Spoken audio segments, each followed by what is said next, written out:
तुलनात्मक शासन और राजनीति, और अध्याय और ब्रिटिश संविधान, ब्रिटिश संविधान का अर्थ और उसका विकास कैसे हुआ आपने पढ़ा।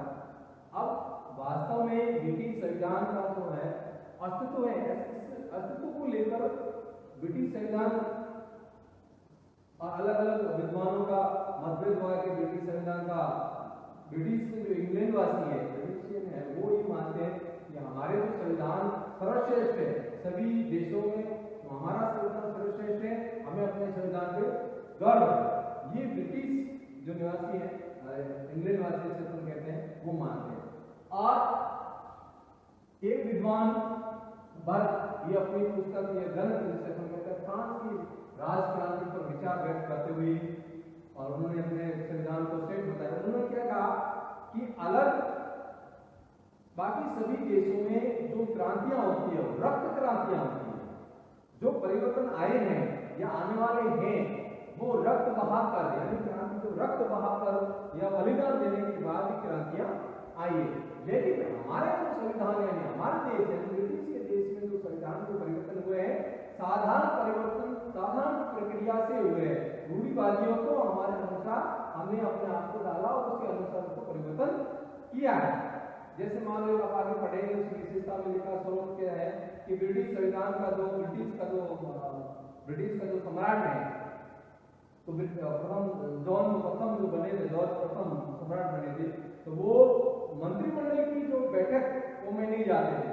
तो उन्होंने क्या किया, क्यों नहीं जाते थे, क्योंकि उन्हें इंग्लिश भाषा नहीं आती थी, इसलिए वो ब्रिटिश के जो मंत्रिमंडल जाना बंद कर दिया। तो ये परंपरा बन गई कि मंत्रिमंडल की बैठकों में, सभाओं में सम्राट नहीं जाएंगे, ये संविधान का परंपरा बन गया। तो इस प्रकार वो मानते हैं। लेकिन अब मतभेद है, सवाल क्या है, क्या ब्रिटिश संविधान का अस्तित्व है? ये सवाल अलग अलग देशों के विद्वान मानते हैं, लेकिन ब्रिटिश के जो विद्वान है वो कहते हैं हमारा जो संविधान है वो उसका अस्तित्व है और वो सर्वश्रेष्ठ है। टाइलमैन क्या कहते हैं, अमेरिका के जो विद्वान है, उन्होंने व्यक्त किया है और उसकी पूरी भाषा में हम बताता हूं।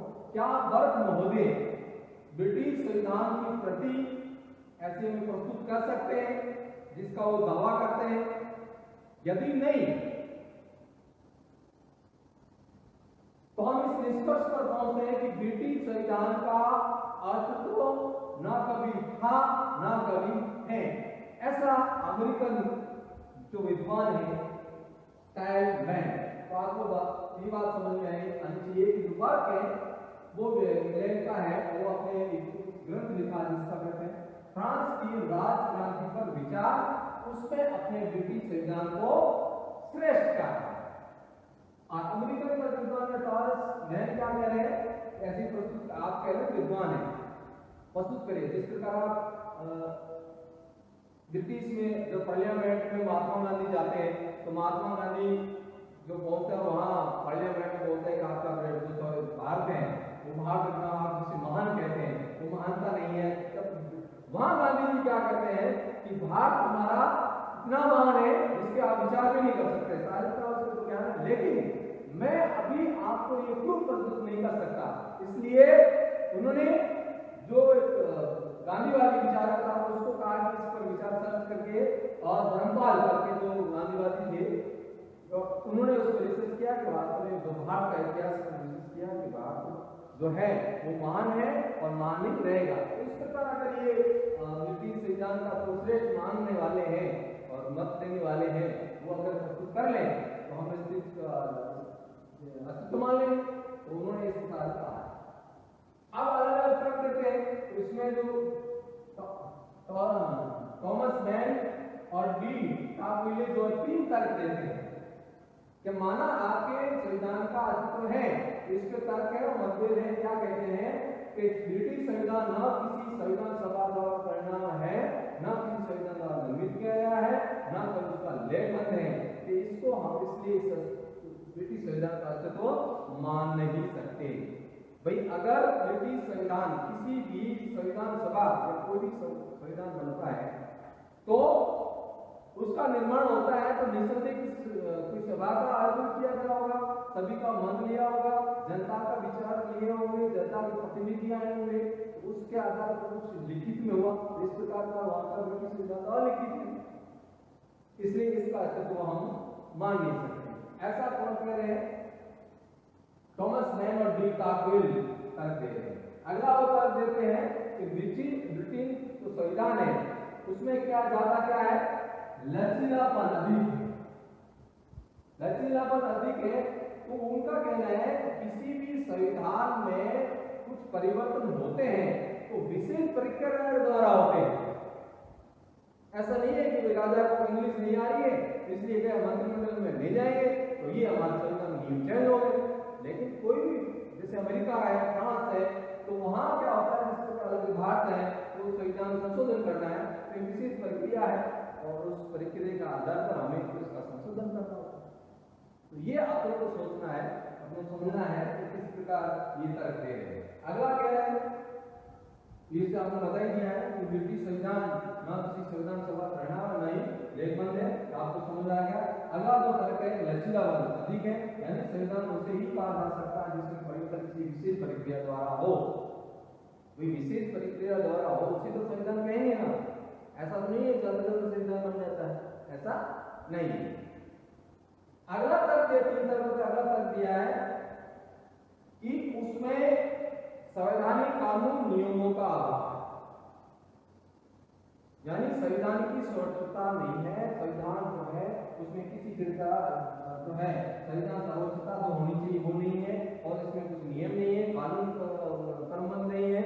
जैसे अपनी मर्जी से कानून लागू है, परंपराएं रूढ़िवादी चल रही है उसकी को वो कानून मान रहे हैं, इसके आधार पर हम इसकी संविधान की सर्वोच्चता को मान्यता नहीं देते, इसका हम खंडन करते हैं। इसलिए हम इसको कहेंगे कि ब्रिटिश संविधान का अर्थ है ही ऐसा ही है। अमेरिका में जैसे है, फ्रांस में, अलग अलग देशों में संविधान की सर्वोच्चता है, वहां प्रक्रिया अमेरिका में तो तुम्हारे खिलाफ संशोधन भी नहीं हुए। तो इस प्रकार हम ये कह सकते हैं कि ब्रिटिश संविधान का ये अस्तित्व नहीं है। अगला जो बिंदु है वो पढ़ेंगे ब्रिटिश संविधान का अस्तित्व है। अब लिख लीजिए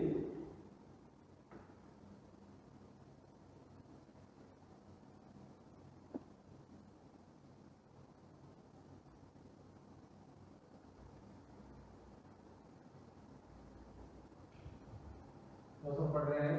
अभी पढ़ा क्या ब्रिटिश संविधान का अस्तित्व है, अभी पढ़ेंगे ब्रिटिश संविधान का अस्तित्व है। ब्रिटिश संविधान का अस्तित्व है वहां के विद्वान, लेकिन उन्होंने कहा है कि टॉयल मैन और डिटागविल के जो विचार है उनके अनुसार ब्रिटिश संविधान का लिखित संविधान है और लिखित संविधान है इसलिए इसका अस्तित्व स्वीकार नहीं कर सकते।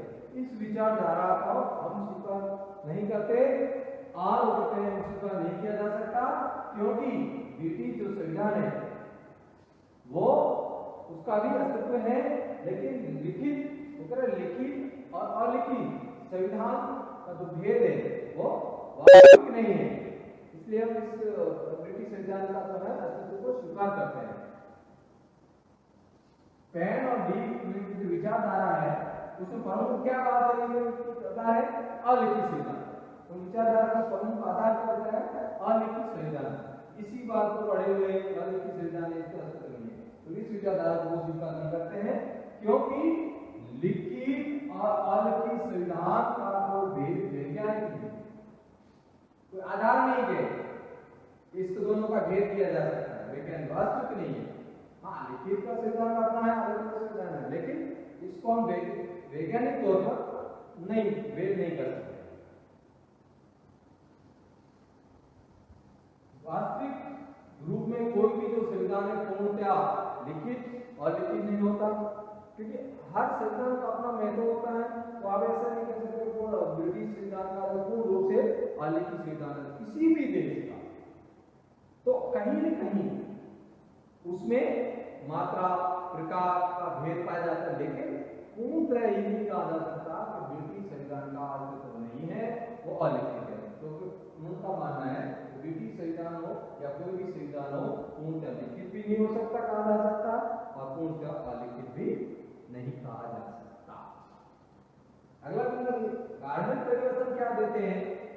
संविधान क्या कहते हैं कि लिखित और अलिखित संविधान में केवल मात्रात्मक यानी मात्रा का भेद है, प्रकार का कोई भेद नहीं है। कैसे कि जैसे मान लो का अमेरिका का लिखित संविधान है, भारत का लिखित संविधान है, तो अमेरिका का जो धाराएं हैं जिन्होंने धारा उदाहरण दिया, क्या इन धारा को पढ़ने के बाद पूर्ण ज्ञान मिल गया? इस विचारधारा से उसका अमेरिका का जो विचारधारा ज्ञान उसको मिल जाता है। तो कोई भी संविधान है अगर पढ़ते हैं तो उसकी परंपराओं को परंपराओं का भी महत्व है। कोई भी शासन होता है, चाहे वो भारतीय शासन की बात करें, ब्रिटिश शासन की बात करें या किसी देश के शासन की बात करें, उस शासन की जो व्यवस्था है, लोकतंत्र है या सुशासन चल रहा है, उसके लिखित कानूनों के साथ साथ वहां की परंपराएं, वहां की ब्रिटिश संविधान का जो अस्तित्व है उसके बारे में पॉइंट पढ़े तो इस ब्रिटिश संविधान का जो मान्यता है किसी भी शासन व्यवस्था को सही चलाने के लिए अपने बात करते हैं रूढ़िवादी संस्थाओं, अनेक प्रथाओं, उनका भी महत्व रहता है। अपन क्या कहते हैं शासन चलाने के लिए संविधान की आवश्यकता रहती है, बिल्कुल ब्रिटिश अमेरिका में उसके भी संविधान है, उसके नियम पर शासन चलता है। लेकिन हर शासन के लिए वहां देश की जो प्रथाएं हैं, देश के जो कानून हैं, के साथ साथ उनकी परंपराएं हैं, उन परंपराओं का भी अपना महत्व रहता है। उसके आधार पर शासन की प्रक्रिया भी चलती है ताकि उस शासन की जो व्यवस्था है सच्चार रूप से चल सके, जनता के दायित्व हितों के अधिकारों की रक्षा करके अपना शासन कर सके। इसलिए क्या जरूरी है कि किसी भी शासन व्यवस्था में परंपराएं, अनेक प्रकार की प्रथाएं, व्यवहार, वहां के व्यवहार, आज चाहे वो वहां के शासन का व्यवहार है, शासन कानून से बने हुए हैं, लेकिन अगर उसका व्यवहार सही नहीं होगा तो वो कानून भी क्या कर पाएगा। जो कई देशों में हम देखते हैं तानाशाह बन जाता है, जब तक उसके कानून कार्रवाई करता है तब तक जनता तो अपने आप को परेशान हो ही जाती है, जो कहीं कहीं हो रही है और आपने ही प्रथाओं में भी ऐसा देखने को मिला है। तो अगर हम किसी भी संविधान का अध्ययन करते हैं या संविधान का शोध करते हैं तो उसकी संविधान के नियमों के साथ साथ उनकी प्रथाओं, उनकी परंपराओं का भी अध्ययन करेंगे, अन्यथा उसका जो अध्ययन है वो क्या है, अधूरा। ये तब तक आप इन्हीं परंपराओं का उदाहरण है जो कि इसका उदाहरण दे सकते हैं कि निर्माण हुआ, मंत्रिमंडल व्यवस्था का निर्माण हुआ, राजनीतिक दलों का उदय हुआ, परिस्थितियां पैदा हो गई, परिस्थिति अकॉर्डिंग अपने शासन, अपने देश में इस प्रकार भारत देश में भी कहीं राजनीतिक दलों का उदय हो रहा है। तो परंपराओं का एक ये सारे उदाहरण है। अब अगला जो उनका बिंदु का है कि संविधान का एक अंश लिखित, मान लो जो अस्तित्व को नहीं मानते हैं वो ये कहते हैं कि आपका संविधान अलिखित है इसलिए हम इसके संविधान का अस्तित्व भी नहीं मानते। ब्रिटिश के विद्वान ये मानते हैं यदि हम मान लें कि लिखित होना ही संविधान का आधार होता है तो ब्रिटिश संविधान में भी ऐसे कई महत्वपूर्ण जो अंश है जो लिखित है, कानून के आधार पर ही बने हैं। तो उन्होंने उदाहरण दिए कि राज शासन की जो उत्तराधिकारी की व्यवस्था है, कार्यपालिका के जो कार्य हैं, कार्यपालिका के विभाग की जो उत्तरदायित्व है और कार्यपालिका विभाग व्यवस्था जो है, मताधिकार जो है, निर्वाचन जो प्रणाली है, ये सारे और साथ में महत्वपूर्ण ये कहा है कि दोनों सदनों के पारंपरिक क्या संबंध है। पारंपरिक जो संबंध है वो कानून के आधार पर निश्चित है। ऐसा नहीं है कि परंपरा चल रहे हैं तो मर्जी से कोई कुछ भी बोल लेगा, लेकिन कानून तो है नहीं, अपनी मर्जी से बोल लो, सदन में कुछ भी बोलो, हंगामा कर लो, जो आप देखते हैं। तो ये व्यवस्था जो है संविधान के अंश में लिखित है, उसके आधार पर ही बनी है। उसके साथ क्या है कि जैसे 1215 का मैग्ना कार्टा महाधिकार जिसे कहते हैं पत्र, 1628 का अधिकार याचना पत्र, 1937 का सम्राट के मंत्री परिनियम और 1947 का भारतीय स्वतंत्रता अधिनियम जो अपना आजादी मिली कहते हैं एक्ट जो है, और ब्रिटेन का मान लो अलिखित संविधान है और अमेरिका का लिखित संविधान है। लेकिन इन दोनों के साथ ये भी है कि दोनों की जो शासन व्यवस्था है उनमें रूढ़िवादियों और विचारधाराओं का अपना भी महत्व है। चाहे दोनों का अलग अलग संविधान लिखित हो लेकिन उनका भी अपना महत्व है, इसलिए हम ब्रिटिश संविधान के अस्तित्व को स्वीकार करते हैं। ये ब्रिटिश इंग्लैंड वासी जो कहते हैं हमारा संविधान जो है श्रेष्ठ है। अगला जो बिंदु है, यहाँ टॉमस की विचारधारा को नहीं माना, थॉमसन पेन और एप्पल की विचारधारा को नहीं माना। अगला तीसरा बिंदु आता है कि ब्रिटिश संविधान के जो केवल सिद्धांत में लचीलापन है, आलिखित है, केवल सैद्धांतिक रूप से उसको लचीला कहा सकता है, व्यवहारिक रूप से उसको नहीं कहा जा सकता। आपको मैं पूर्ण रूप से बताता हूं, कोई भी रूढ़िवादी विचारधारा है, चाहे वो भारत देश की हो, चाहे वो अपने समाज की व्यवस्था ले लो, आपके छोटे स्तर पर समझ लो, चाहे घर की व्यवस्था ले लो, वो निश्चित है उसके अंदर आप अगर परिवार में रहना है तो परंपराओं के आधार पर रहना होगा, व्यवहारिक बनना पड़ेगा। सैद्धांतिक चलो आप मान लेंगे लिखित नहीं है, ये अपनी परंपराएं समाज की परंपराएं लिखित रूप से नहीं है, लेकिन उन परंपराओं को आपको मानना पड़ता है, उसी के आधार पर आपको चलना पड़ता है। तो यहां ब्रिटिश संविधान के जो चाहने वाले कहते हैं ब्रिटिश संविधान केवल सैद्धांतिक रूप से आप कर सकते हैं, लेकिन ब्रिटिश संविधान लचीला है, आधार पर उसे संविधान कहा जा सकता है। मानने वाले इनकार नहीं कर सकते कि केवल लचीला है इसलिए उसको संविधान नहीं मान सकते, लेकिन व्यवहार रूप से ब्रिटिश संविधान कठोर है। उनकी जो रूढ़िवादी विचारधारा है वो उसके आधार पर सारा शासन व्यवस्था चलता है, चाहे शासन व्यवस्था संसद में संशोधन की प्रक्रिया हो, चाहे नए कानून बनाने की प्रक्रिया हो, चाहे राज सम्राट। इसलिए उन रूढ़िवादी की परंपरा कानून का जो प्रथा है, आज वहां से जो राजा है केवल मात्र का राजा बना हो, संसद की शक्तिशाली संसद के बाद, तो अपन ये नहीं कह सकते ब्रिटिश संविधान का अस्तित्व नहीं। जो व्यवस्थाएं हैं वो रूढ़िवादी परंपराओं के आधार पर चल रही है, जो बन गई वो एक लिखित है, पत्थर के लिखित जिसे मानते हैं, बोल दिया तो बोल दिया, इसमें कोई परिवर्तन नहीं होगा। तो इस प्रकार हमें ये स्वीकार करना होगा कि ब्रिटिश में जितने भी जो व्यवस्थाएं होती है या संशोधन होते हैं वो ब्रिटिश व्यवहार के आधार रूढ़िवादियों के आधार पर होते हैं। उदाहरण तौर पर उनका मैग्ना कार्टा का अधिकार, राइट्स ऑफ राइट्स बिल्स कहां से बन रहे हैं, ये कुछ नियम निश्चित थे तभी बने हैं। तो इसका आधार पर हम कह सकते हैं कि ब्रिटिश संविधान का अस्तित्व है।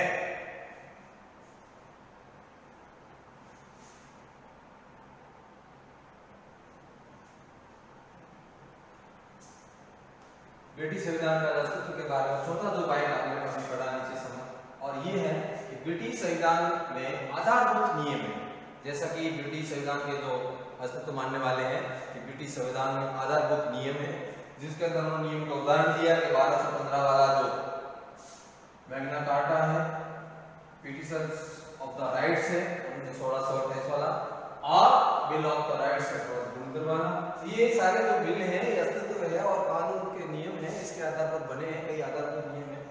दूसरा जो डायसी है, विद्वान है, वो क्या मानते हैं कि लिखित अलिखित जो संविधान के नियम बने हुए हैं सत्ता को चलाने के लिए, तो वो सारे नियम जो हैं, चाहे संग्रह है, नियमों का जो संग्रह है वो सत्ता को प्रभावित करते हैं, उन्हीं को हम आधारभूत नियमों की श्रेणी में लेंगे। अगर वो सारे लिखित संविधान में नियम और आधारभूत प्रभावित करते हैं तो निसंदेह तो संविधान को हम अस्तित्व में लेंगे। और विद्वान मानते हैं कि कोई भी जो देश का संविधान और वास्तव में जो उसका अस्तित्व है संविधान का, वो किसी लिखित या अलिखित पर निर्भर नहीं करता है कि लिखित है इसलिए निर्भर करता है, या उसका नियम कानून इस प्रकार बने हुए हैं, कठोर है और लचीलेपन नहीं है, इसलिए हम अस्तित्व उसको स्वीकार कर सकते हैं, दूसरे देश का अलिखित। ऐसा नहीं होता है। कानून ये करता है, उस बात पर निर्भर करता है कि उस परंपराओं, जैसे रूढ़िवादी परंपराओं की बात चलती है, से देश के शासन कैसे चल रहा है, क्या क्या उसका प्रभाव उस पर पड़ता है, तो हम कह सकते हैं कि बिल्कुल प्रभाव पड़ता है। तो निसंदेह हम ब्रिटिश संविधान के जो संविधान के बारे में कह सकते हैं, उसमें आधारभूत नियम है, परंपरा है, उसके आधार पर देश चल रहा है, संस्थाएं चल रही है। तो संस्थाएं चल रही है, यानी अभी बात की जाती है कि संस्थाएं, कि किसी भी संविधान का जो मान्यता है, जो लेखक कहेंगे कि अगर आप संस्थाओं पर निर्भर करते हैं कि संस्थाएं हैं इसलिए संविधान है, कागज बने तो उसकी अपने विल्फ्रेड और हैरिसन क्या कहते हैं, उनका एक परिभाषा दी है, ब्रिटिश का संविधान उतना ही आधारभूत और नियमों का संग्रह है जितना कि संयुक्त राज्य अमेरिका, सोवियत संघ, फ्रांस की संविधान है। कि जो संविधान के नियम कानून फ्रांस के संविधान में है, अमेरिका के यूएसए के संविधान में है, चाहे सोवियत संघ जो विघटन के बाद देशों के संविधान में है, वही नियम हमारे ब्रिटिश संविधान में है। इसलिए इस नियम का सिद्ध होता है कि ब्रिटिश संविधान में आधारभूत नियमों से भरा हुआ है, उसके आधार पर शासन होता है, व्यवस्थाएं होती हैं। आप जेनिक्स क्या कहते हैं, उन्होंने पूर्ण रूप से स्पष्ट कर दिया है, जैसा कि मैंने अभी बताया, अगर संविधान से हमारा तात्पर्य संस्थाओं से है, ना कि उन कागजों से, तो ब्रिटिश में भी संविधान का अस्तित्व है। ब्रिटिश में भी संविधान के जो नियम है उसके आधार पर संस्थाएं चलती है।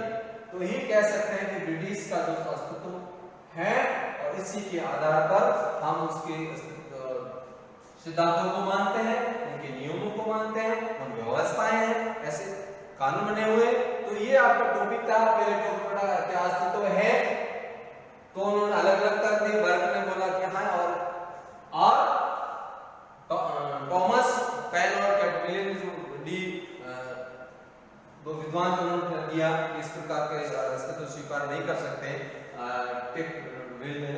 तो इस प्रकार हम कह सकते हैं ब्रिटिश संविधान में भी आधारभूत नियम है, उसके आधार पर संस्थाएं बनी हुई हैं, रूढ़िवादी व्यवस्था है और शासन चलाने में व्यवहार की भी जरूरत होती है।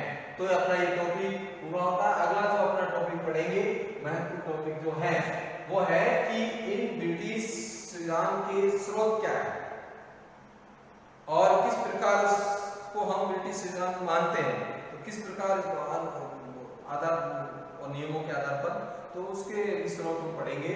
तो इसलिए ये टॉपिक होता है। जय हिंद, वंदे मातरम।